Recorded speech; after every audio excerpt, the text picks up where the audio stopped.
Universal Details යාළුවනේ. මිනිසා ලෙස අද අපි ඉන්න තත්වයට එන්න අපේ මුතුන් මිත්තන්ට වසර මිලියන ගණනක් ගියා. ඔබ විභාගයට පාඩම් කළත් ජීව විද්‍යාවේ වැදගත්ම රහස තමයි මේ මිනිස් පරිණාමය.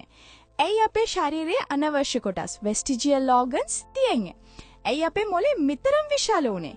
මේ වීඩියෝව 12 ශ්‍රේණියේ බයොලොජි පාඩම් කරන ඔබට පරිණාමයේ සත්‍ය පහසුවෙන් තේරුම් ගැනීමට සහ amazing facts හොයන ඔබට අපේ අතීතය ගැන පුදුම වෙන්න හොඳම අවස්ථාවයි. වීඩියෝ එක skip නොකර බලන්න.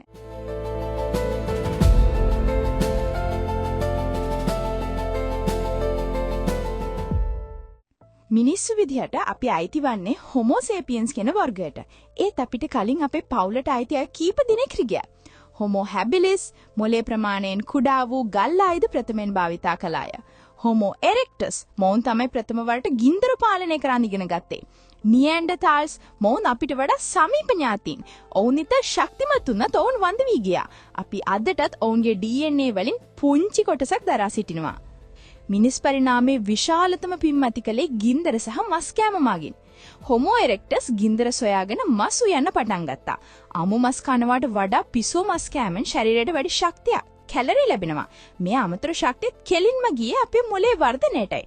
අපේ මොලේ ප්‍රමාණය වේගෙන් විශාල වීමට ප්‍රධානම හේතුව තමයි මේ ගින්දර සොයා ගැනීම. අපිව අනිත් සතුන්ගෙන් මෙන් කරන ප්‍රධානම දේ තමයි දෙපයෙන් කෙලින් සිටගෙන ඇවිදීමේ හැකියාව. මේ විදිහට කෙලින් සිටගෙන ඇවිදීමෙන් අපිට විශාල වාසි ලැබුණා. අපිට දුර දැකීමේ හැකියාව වැඩි වුණා. අපේ දෙයත් නිදහස් වුණා. මේ නිසා ආයුධ සහ දරුවන් රැගෙන යාමට හැකි වුණා. අපේ ශරීරයට වැටෙන සූර්යාලෝකයේ ප්‍රමාණය අඩු වුණා. ඒ නිසා අපේ ශරීර උෂ්ණත්වය පාලනය කර ගැනීමට පහසු වුණා. අදටත් අපේ ශරීරයේ තියෙන පරිණාමයේ සාක්ෂි පෙන්වන කොටස් තමයි අනවශ්‍ය අවයව vestigial organs. මේවා අපේ මුතුන් මිත්තන්ට ප්‍රයෝජනවත් උනත් අපිට දැන් ඒවෙන් කිසිදු ප්‍රයෝජනයක් නැහැ. උපග්‍රන්ථය appendix ශාකභක්ෂක සතුන්ට ශාක දිරවීමට උදව් කළත් අපිට දැන් ඒ අවශ්‍ය නැහැ. ප්‍රඥාදත wisdom tooth අපේ මුතුන් මිත්තන්ට විශාල කොළ සහ මස් හපන්න උදව් කළා. අපේ මූණු හැකිරීම නිසා දැන් අපිට ගැටලුවක් වෙලා තියෙනවා. ඉතින් යාළුවනි මිනිසාගේ පරිණාමය කියන්නේ වසර මිලියන ගණනක පුදුම සහජත කතාවක්. මේ සෑම කරුණක්ම විභාගයට වගේම අපේ ජීවිතය තේරුම් ගැනීමටත් වැදගත්. පරිණාමයේදී ඔබට වඩාත්ම පුදුම හිතුණු කරුණ මොකක්ද? ඔබේ අදහස කමෙන්ට් කරන්න. මේ වගේම amazing facts, science සහ ඉතිහාසයේ වීඩියෝස් බලන්න Universal Details subscribe කරන්න.